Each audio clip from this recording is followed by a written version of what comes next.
Tonight, millions of Americans still digging out from that deadly winter blast as another major storm takes aim. The record-breaking nor'easter dropping more than 2 feet of snow from New York to New England. Boston tying an all-time high with 23 inches. Coastal towns completely flooded, homes covered in ice. At least 4 people killed. Another system now brewing. More than 30 million Americans under alert from Colorado to Michigan. We'll have the track. Also tonight, rising tensions over the buildup of Russian troops at the Ukrainian border. American and Russian diplomats in a heated sparring match at the UN. Both sides accusing the other of escalating the crisis and creating hysteria. President Biden weighing in late today. Trump offers pardons to former president, promising to pardon anyone who took part in the Capitol riot last January if he runs for president and is reelected in 2024. The comments sparking outrage from Republicans and Democrats alike. Even one of Trump's closest allies now speaking out against the idea. Spotify uproar. Joe Rogan speaking out amid mounting calls for Spotify to remove him from its platform.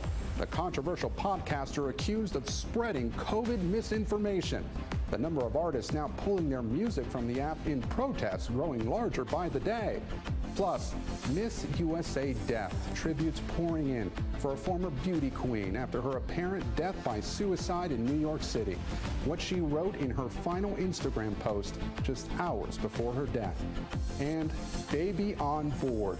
A passenger going into labor in the middle of an 11-hour flight. The crew stepping up to help her. An incredible delivery, more than 35,000 feet in the sky. Top story starts right now.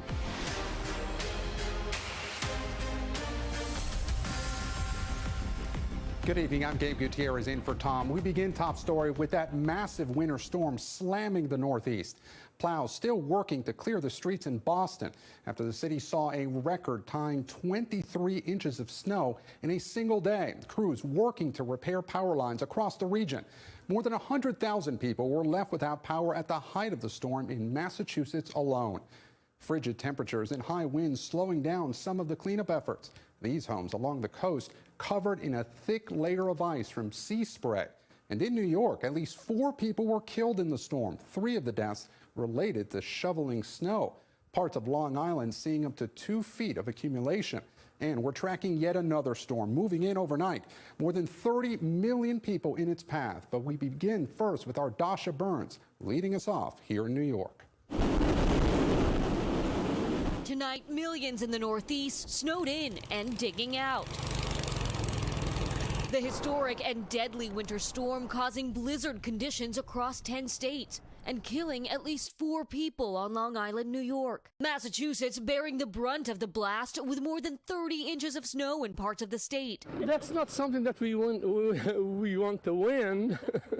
We could put up with a few less inches, but we got to clean it. Boston tied a record with 23.9 inches in a single day. 100,000 people across Massachusetts lost power at the height of the storm. Today, people attempting to start the work week needed extra commitment to make the commute. We got about 2 feet of snow and spent a few days plowing and snow blowing and shoveling. Coastal communities also took a beating with crashing waves from the high surf. All that seawater freezing over on homes and streets.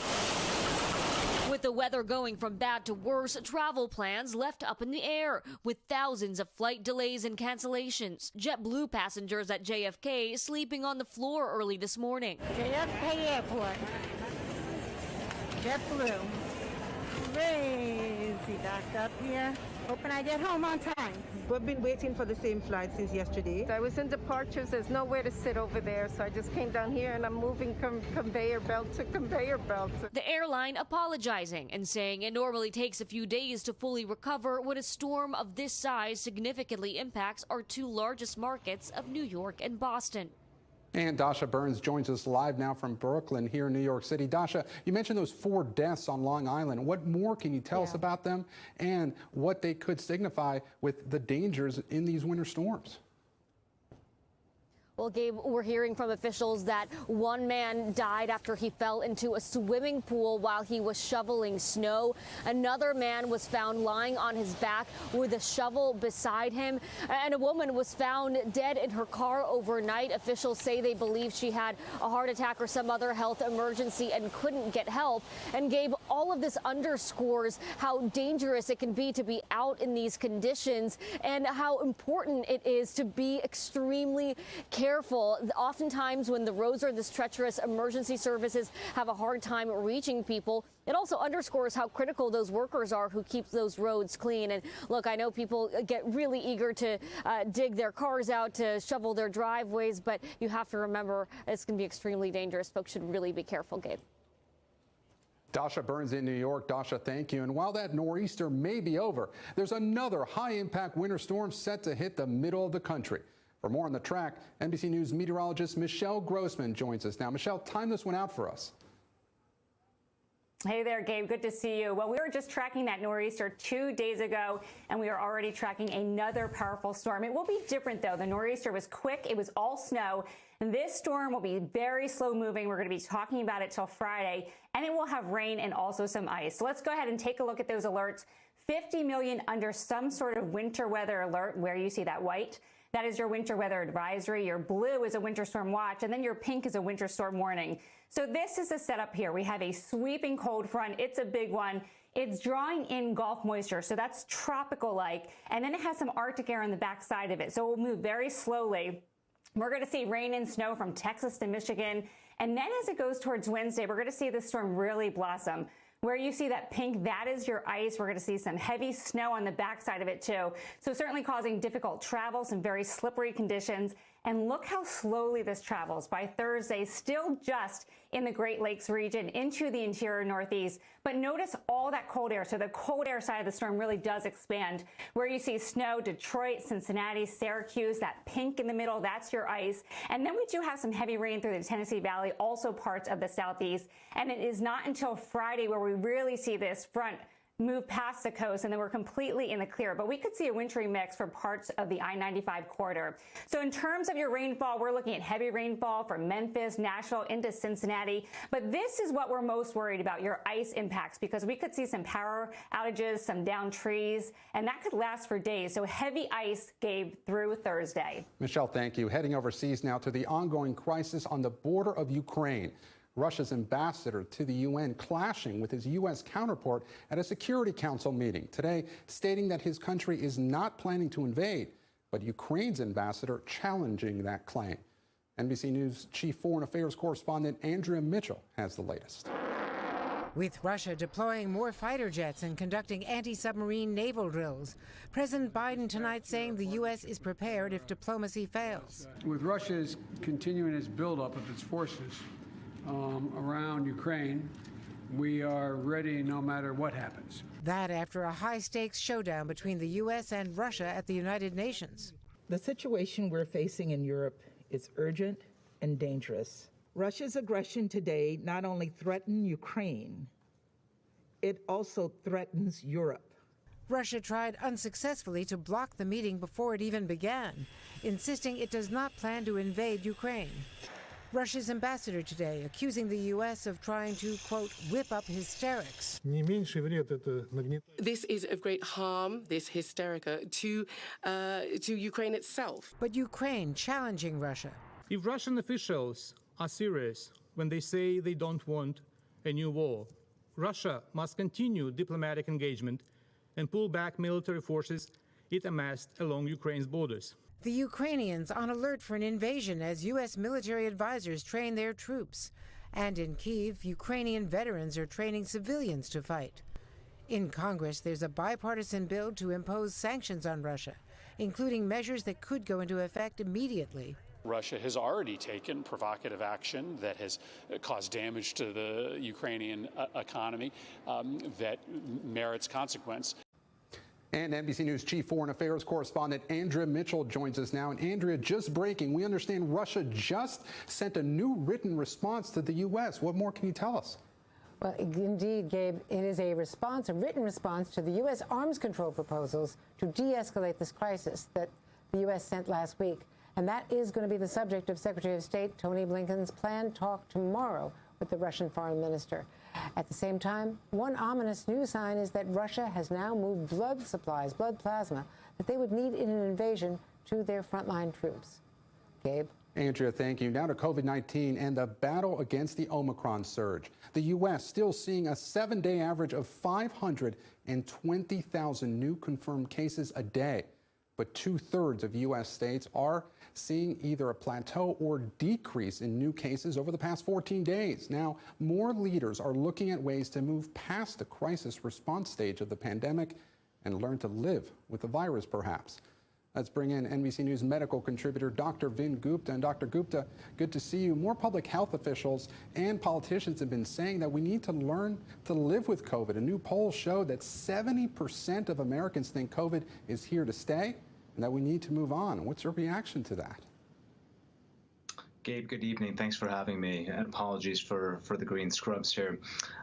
This is what I'll say. We're seeing less and less people in ICUs, like my ICU here right behind me, in hospitals across the country. That's a good thing. We're still at a really high level of hospitalizations and daily deaths, over 2,000, but there's going to be a rapid decline from that, Gabe. We were expecting by hopefully the middle of February that number is going to be less than 1,000 daily deaths.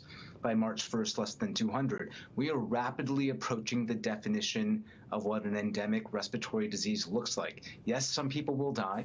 Yes, there will still be cases, but by April 1st, which I think is going to be the watershed moment for the country, less than 30 deaths day over day, less than 50,000 estimated infections. That's what endemic looks like. That's going to sink in well with the mood of the country. They want to move on, but they'll be allowed to move on safely as well, which is really critical. Yeah, Dr. Gupta, that's what many people have been waiting for. But, what does the future look like 6 months, 12 months, 2 years down the road?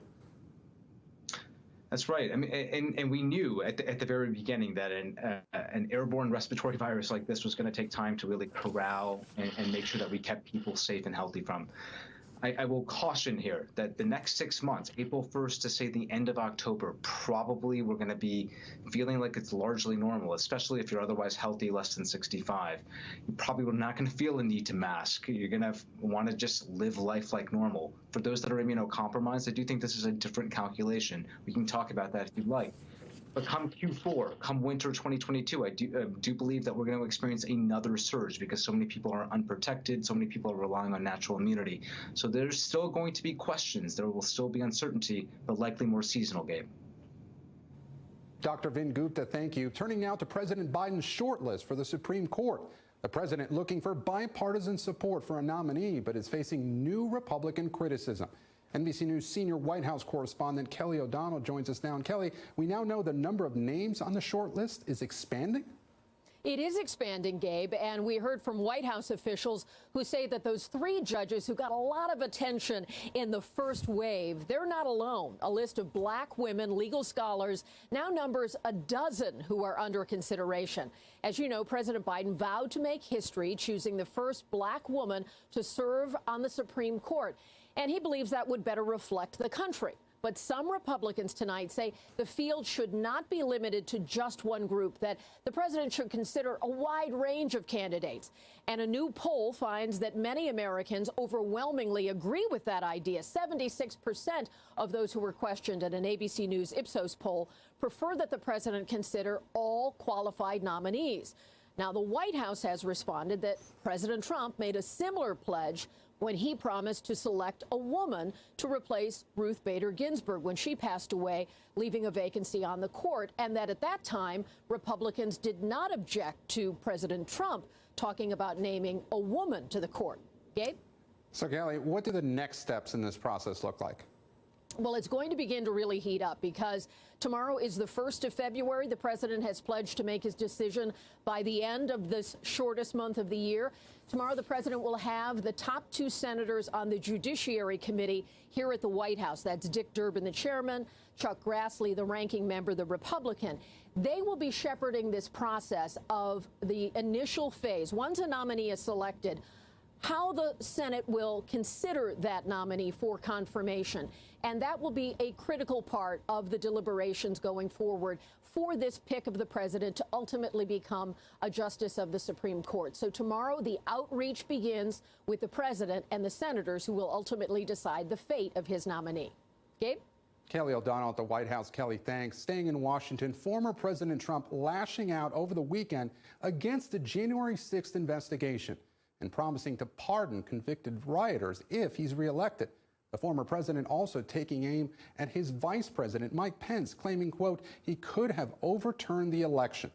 NBC News senior Capitol Hill correspondent Garrett Haake has the details.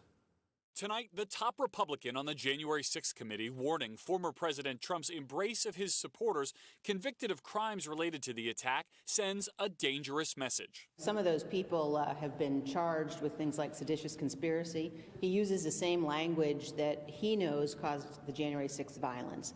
And I think that it tells us that he clearly would do this all again if he were given the chance. The Congresswoman responding to these comments made by the former president Friday night. If I run and if I win, we will treat those people from January 6th fairly.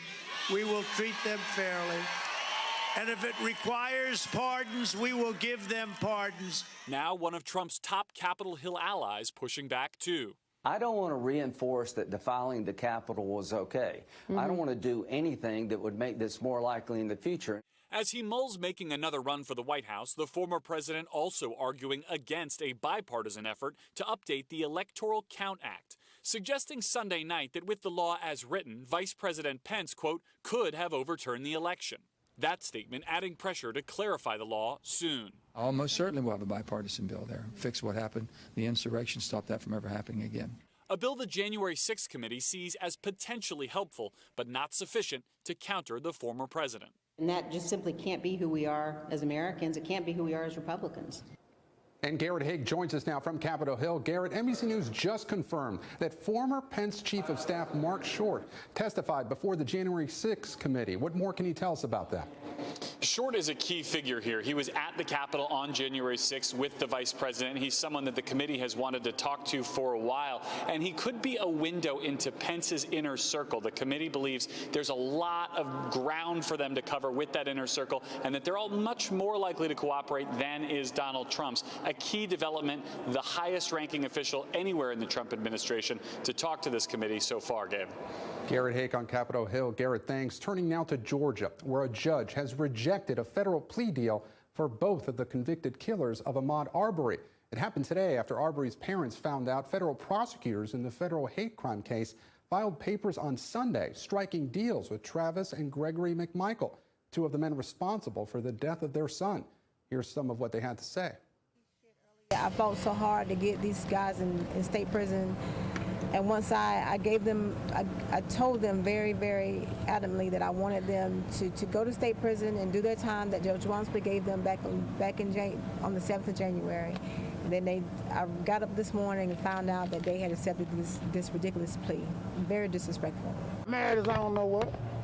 Mad as hell. Because they're trying to do some undercover stuff on me and the mama we didn't know nothing about. Talking about a plea deal, we did not agree with that. And for more on this developing story, let's bring in NBC News Justice correspondent Pete Williams, who's been following this case. And Pete, what's at the heart of the Arbery family's objection to the plea deal? Well, this was very unusual because plea agreements are almost always accepted by federal judges, but it was some emotional comments this afternoon from Arbery's parents that have, at least for now, derailed it. The deal was for the two of the three men facing federal hate crime charges, the McMichaels, to plead guilty and admit in open court that they attacked Arbery because of his race. And then in return, the government would seek a sentence of 30 years in prison and, this is the key to it, allow them to serve that time in a federal prison instead of a Georgia state prison where they're due to serve a sentence of life without parole. Arbery's mother, Wanda Cooper Jones, said this in court, quote, "It is not fair to take away the victory that I prayed and fought for. Granting these men their preferred conditions of confinement would defeat me. It gives them one more chance to spit in my face." So the federal judge, Lisa Wood, said she would want to hear more before deciding either on the length or the condition of their sentences, so she rejected the deals. Wow, Pete, how does this miscommunication happen? How did federal prosecutors get this wrong and go against the family's wishes? Well, it seems hard to believe. The government tonight appears to be blaming the lawyers for the family. The federal prosecutor told the judge during a hearing today that before the agreements were signed, the lawyers for Arbery's parents were told and responded that the parents would not oppose it. And tonight, the head of the Justice Department's Civil Rights Division, Kristen Clark, says the lawyers for the family told her that the family was not opposed to it. Well, Pete, today in open court, the McMichaels admitted that they attacked Arbery because of his race, which is quite an admission when you think about it. Where do things go from here? Well, the judge has given these two defendants until Friday to decide what to do. Travis McMichael was prepared to plead today before all of this went off in the rails. Now they have to decide whether to go ahead and plead guilty with no guarantee that they'll get anything in return. And if they choose not to plead, then their federal trial would start 1 week from today, Gabe.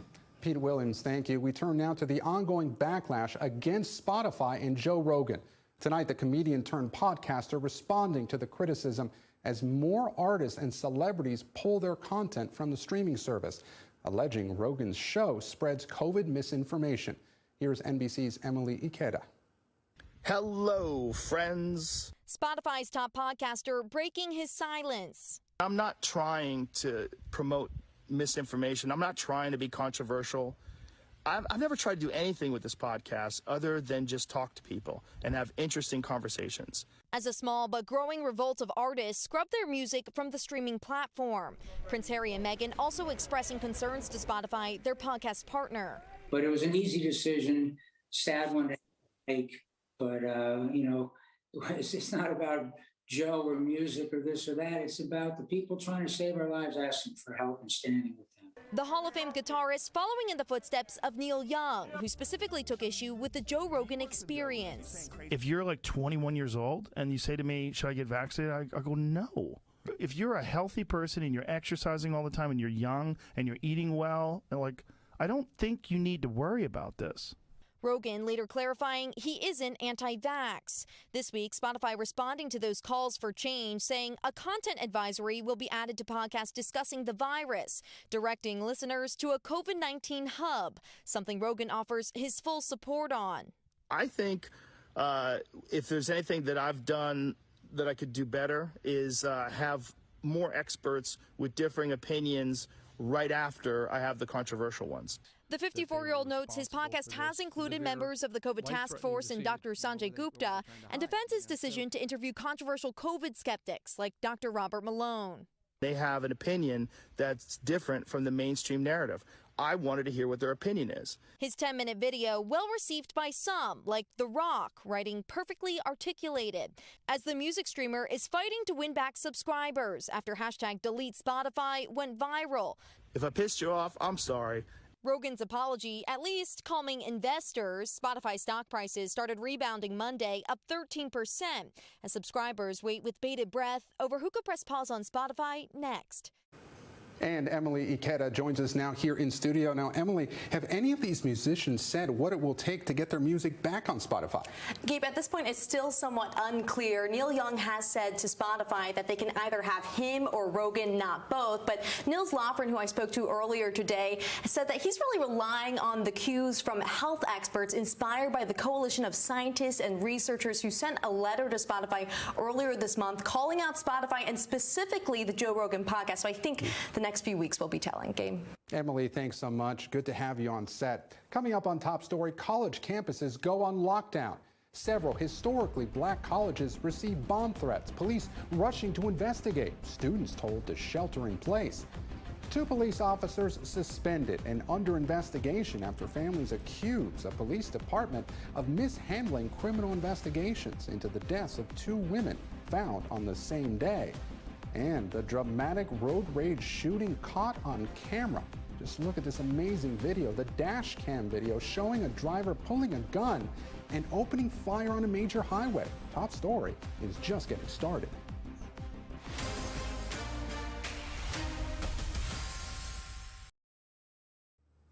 And we're back on Top Story. We continue our coverage in the case of Lauren Smith Fields, the black 23-year-old found dead in her apartment over a month ago in Bridgeport, Connecticut. Her family is preparing to sue the city and the police department for mishandling the investigation. And now another family has joined these demands for justice after a 53-year-old black woman was found dead in the same city on the same day. Now officers on the police department are facing discipline. NBC's Cheslie Kryst has the latest. 2 Connecticut detectives suspended and placed on administrative leave tonight in an announcement from Bridgeport's mayor. They're accused of mishandling investigations into the deaths of 2 black women. I am extremely disappointed with the leadership of the Bridgeport Police Department and have found the actions taken up to this point with regards to these 2 investigations unacceptable. Lauren Smith Fields and Brenda Lee Rawls found dead the same day in the same city. Now the families of those women are speaking out. They treated her as if they found a body on the street with no identification or anything. That was very disrespectful. Following their criticism and community demonstrations, the detectives Kevin Cronin and Angel Llanos now temporarily off the job and under investigation. For lack of sensitivity to the public, for failure to follow police policy in the handling of these 2 matters. Just 2 weeks before Christmas, Lauren Smith Fields was found dead in her apartment. The family previously told NBC they were not notified by police within 24 hours and had challenges contacting the detective on the case. He told me directly on the phone, stop calling me, and hung up in my face. Right. Exactly. Like, it was just total disrespect. Exactly. According to a police incident report provided by the family attorney, the 23-year-old was found by a 37-year-old white man she allegedly met on the dating app Bumble. NBC is not naming him because he has not been charged. We know that if it was a black male with a white female that was found dead at 23 years old, this person would have been a person of interest, and that didn't happen here. The 2 families are now represented by the same lawyer, Darnell Crossland, the family preparing to sue the city of Bridgeport for its, quote, racially insensitive handling of the case. The Connecticut chief medical examiner ruled Smithfield's cause of death an accident due to acute drug-related intoxication. Now police say there's a criminal investigation into Smithfield's death. After the mayor's announcement on Sunday, the family called for more accountability, asking why the evidence the family collected at the scene, including blood-stained sheets, a sedative pill, and a used condom, was not immediately sent to the lab for testing. I want an outside investigation. We want the Department of Justice to come in and do their own investigation. On the same day of Lauren Smith Fields' death, Brenda Lee Rawls was found dead at a Bridgeport residence, according to the family. Did the police ever contact you regarding the fact that your sister had died or where her remains were? No. We had to do practically our own investigation. This detective that was supposed to be on Brenda's case, I called 4 to 5 times. He never, ever called me back. The family says Rawls went to a man's house the evening of December 11th. They didn't hear from her for 2 days. When they went to his house on December 14th, is Brenda there? And he said, no, Brenda passed away on Sunday.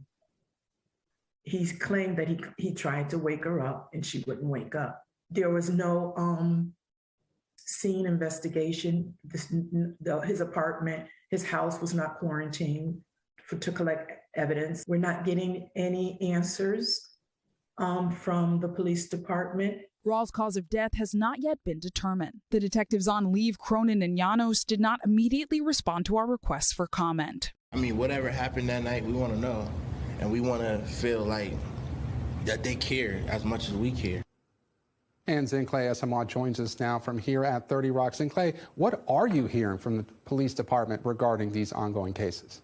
Yeah, Gabe, the police department today told us these are, quote, active investigations. The city's mayor added that in addition to the 2 detectives currently suspended and on leave, one unidentified supervisory officer, quote, in charge of overseeing these matters, retired from the police department on Friday. Also, Gabe, I just got some late information directly from the family's lawyer. He tells me in Smithfield's case, they intend to sue for at least $30 million in punitive damages. No notice of claim has been filed in the case of Rawls yet, but he says that's something we can definitely expect. Cheslie, thank you. Coming up, the ISIS arrest. A Kansas woman accused of training children how to use suicide belts and assault rifles.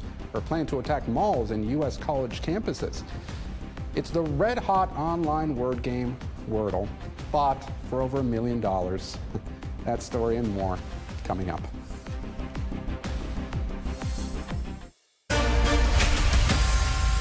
Back now with Top Stories news feed, and we begin tonight with bomb threats targeting at least 6 historically black colleges.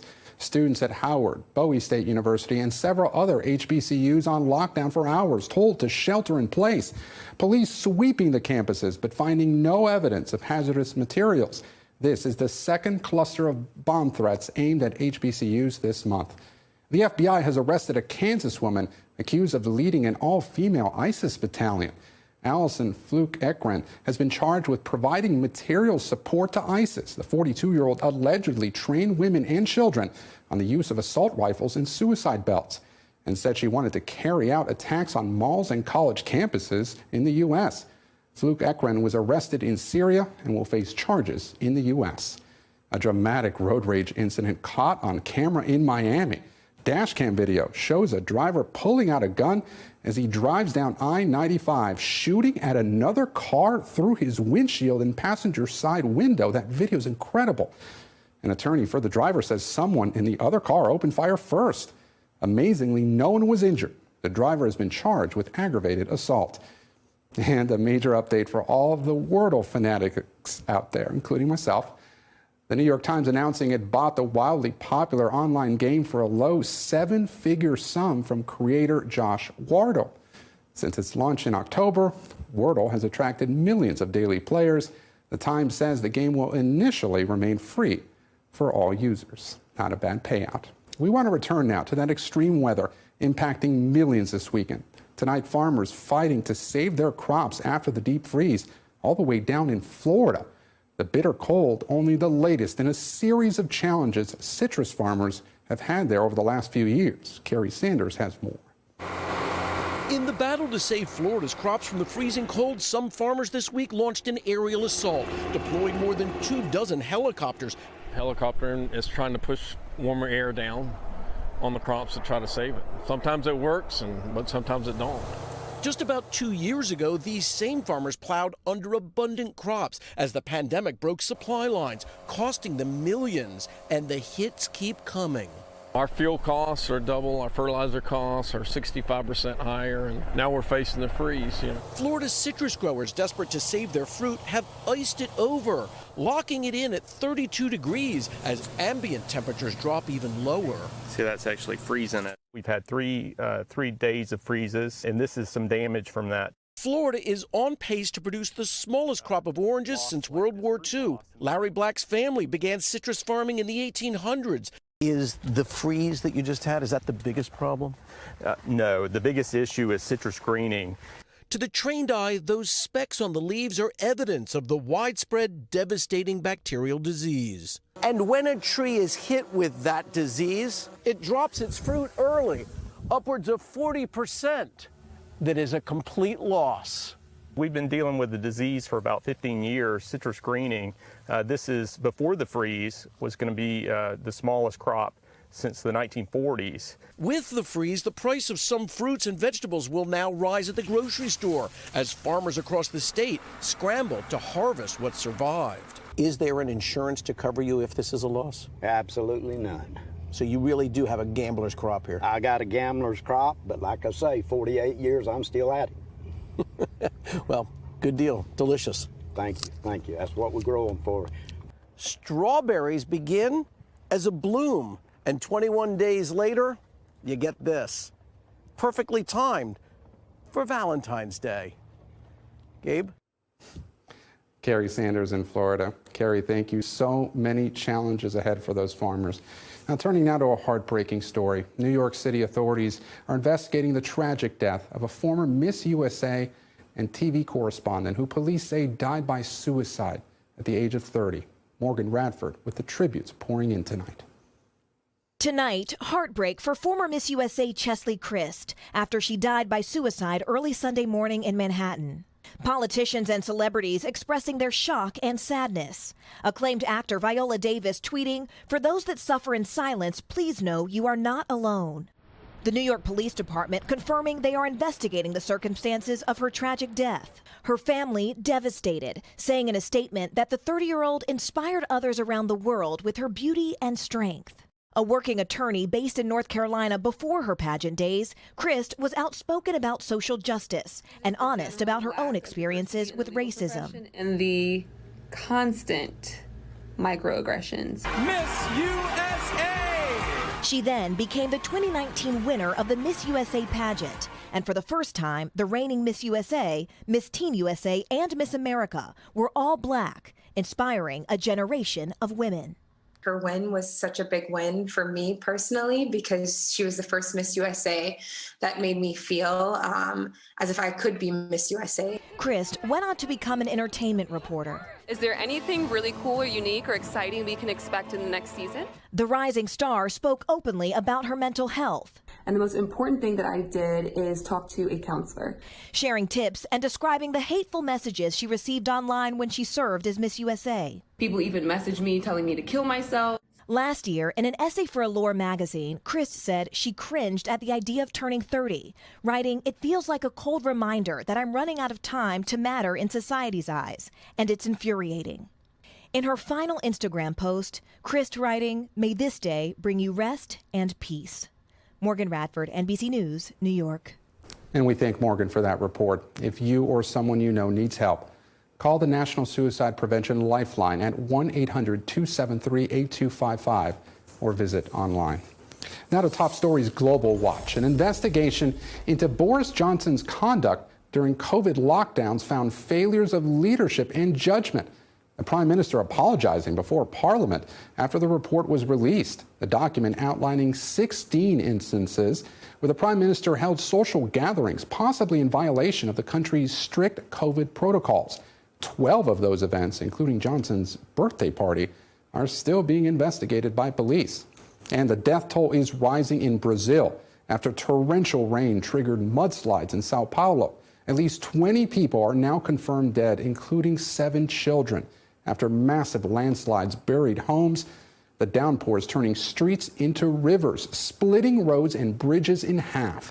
More than 500 families are now homeless. The governor sending $2.5 million of aid to the region. Let's turn now to the Americas, focusing on stories from the U.S. and across Latin America. Tonight, we take a look at an oil spill in the country of Ecuador, where images captured by local activists show a damaged pipeline spraying crude oil within the country's Amazon rainforest. The government now saying they believe pipeline operators will face legal consequences. Cleanup is now underway as some worry the oil spill could reach local waterways. Here's NBC's Priscilla Thompson. Beneath the lush green canopy of the Amazon rainforest, disaster and devastation. A continuous spray of crude oil gushing from a busted pipe into Ecuador's rainforest. Landscapes once green, now coated in black. These images shared by the Confederation of Indigenous Nationalities of Ecuador on Friday, just after the spill began. Now, the Ecuadorian government says they're preparing legal action against OCP Ecuador, the company in charge of the country's second largest pipeline. The company says a rock slide in the Piedrafena zone caused the pipe to bust, impacting more than 220,000 square feet of protected land and water, according to government officials. Land that is home to indigenous communities, rare wildlife, and plants. Aquí nos encontramos la Dirección Zonal 8, la Dirección Zonal 9, para ver que toda esta remediación quede en perfectas y óptimas condiciones para el bienestar de todas las personas y que no haya afectación a terceros. OCP Ecuador said Saturday that the pipeline through which 450,000 barrels of oil flow daily had stopped production and that the spill had been contained, so, quote, it cannot contaminate any bodies of water. But some on the ground say they're feeling anything but safe. The oil companies that come to our land to destroy it bring with them so much noise that is not native to the rainforest. These oil and mineral companies are destroying our land, and they leave only contamination, sickness, and death. NBC News first spoke to Nemo Giguita, a leader of the Guarani people, in November. She says the latest oil spill has reached the banks of the Coca River, calling the situation, quote, critical because more than 60,000 people depend on water from this river. We know these pipelines are going to spill. It's a question of when, not if. Clearly, government and company claims of environmental responsibility and safeguards are not working. And that's taking a devastating toll on the lives and livelihoods of indigenous people who live there. Kevin Koning has spent more than 2 decades working with indigenous groups in the Amazon, and he says there's no slowdown in sight as Ecuador's president has promised to double oil production and open new parts of the rainforest to exploration. What responsibility, if any, do Americans have in all of this? Consumers here in the United States, have to realize that there is a price that is being paid in those communities where oil is being extracted. And Priscilla Thompson joins us now. Priscilla, can you give us a sense of just how much of the oil coming from this region is flowing into the U.S.? Well, Gabe, the majority of the oil that comes from the Amazon rainforest, about 66%, comes here to the United States, fueling our cars and our airplanes. And so experts say there is certainly a role for U.S. policy in all of this. But of course, the immediate concern right now is for the people living in this area in Ecuador, activists working to ensure that they have access to emergency relief like food and water if they need it, as that cleanup continues and officials there continue to take stock of the damage. Gabe? Priscilla, just an incredible environmental disaster in the making there. Thank you. Next tonight, with only 4 days until the opening ceremony of the Olympics in Beijing, activists and lawmakers are speaking out about China's widely condemned treatment of Uyghur Muslims. Senior international correspondent Keir Simmons takes us inside where exiled Uyghurs live torn apart from their families. And I don't know, where is my sister? Tonight, Madine Nazimi is in Turkey, showing us a picture of her sister back home in China, who's been missing for 4 years. Madine, who fled China, could not see her mother before her mom died. I cannot see her never again, but I don't have chance to go back to my country, and I don't have chance to see my family members, and it's so hard. You couldn't go to say goodbye to your mum? Yeah, even one time. With pictures of missing loved ones, every one of these Uyghurs, a mainly Muslim minority group from China, has a story of families torn apart. We are living very horrible nightmare. You can see all the family is broken. We cannot get any information about our relatives. All of them fled what the US government has called a genocide by the Chinese government against Uyghurs. More than 1 million people detained in what China calls re-education camps, designed to rid them of what they claim are separatist thoughts and religious extremism. Many Uyghurs say they are concentration camps. The State Department reports torture, forced sterilization and forced labor, which China denies. Senator Marco Rubio has championed sanctions on China over allegations of its treatment of Uyghurs. The policy of the Chinese Communist Party here is to strip people of their identity, their religious identity, their ethnic identity, their family identity. And so they really have no regards for family units or anything that attaches people to the past. This is the last picture Sudanisa has of her daughter, Shahid, taken 5 years ago. She was only 5. This woman breaks down as she describes one brief call with her teenage daughter. My heart is torn apart, she says. There is no humanity in this world. Please help us. The women gave us names and addresses, hoping we could help. Chinese officials told us it was not enough detail, but agreed to an interview. This is the United Nations Convention on the Rights of the Child, ratified by China in 1992, and it is very clear a child should not be separated from his or her parents against their will. Such rights can be and should be guaranteed and protected. They are protected in China. In some cases, a child left behind in China is not willing to meet them. The problem is that families tell me they're terrified, frightened to contact each other, because they believe they will be punished. There are no such worries. The majority have no such problems. But that is not what these Uyghurs told us. But because of Chinese regime, we cannot live a normal life. And Keir Simmons joins us now from London. Keir, just incredible reporting. I know you've been following this for years. I remember watching reports back in 2019, and we just heard in that latest piece that U.S. lawmakers have championed sanctions on China. But has there been any more discussions related to the Olympics in Beijing?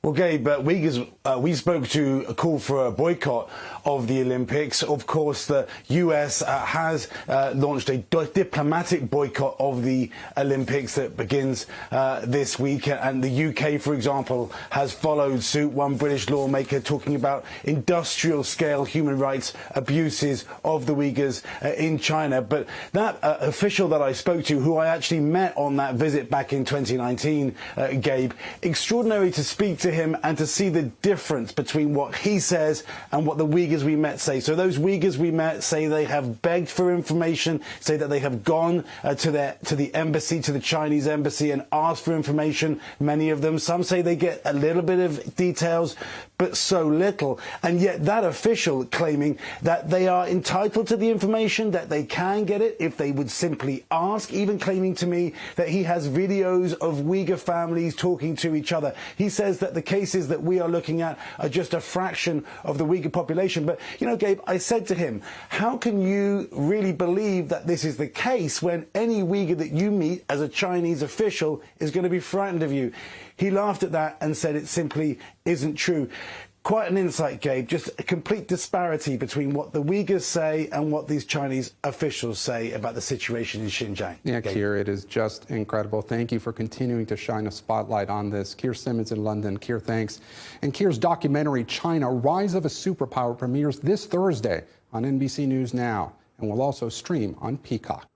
Finally tonight, an unexpected surprise at 35,000 feet. A transcontinental flight landing with an extra passenger and newborn baby. Take a look. The United flight from Accra, Ghana to Washington Dulles International Airport usually takes about 11 hours. Midway, we realized that behind me, there was a woman in distress. That's Nancy Adobia Anane, a local journalist from Accra who was on board. The pilot mentioned that if there were medical personnel on board, they should come around and give assistance because somebody needed help. One of the flight attendants, a former nurse, and also on board, Dr. Stephen Ansah Adu, a resident at the University of Michigan School of Medicine. That passenger in distress was going into labor more than 1,000 miles away from the nearest airport. Right behind the business class, they converted it into an operation room of some sort. The delivery at 35,000 feet, a success. And one of them said, "Oh, I can see the head." And then I got really, really excited. And then the baby came out and started crying, and we were all elated, and the mother was good, and she was able to see the baby. This is baby and mama safely delivered. They are doing awesome, and thanks to the crew on United Airlines, the whole crew, they did amazing, and all of us here, we are so happy for this beautiful baby boy. Mama, do you want to say something?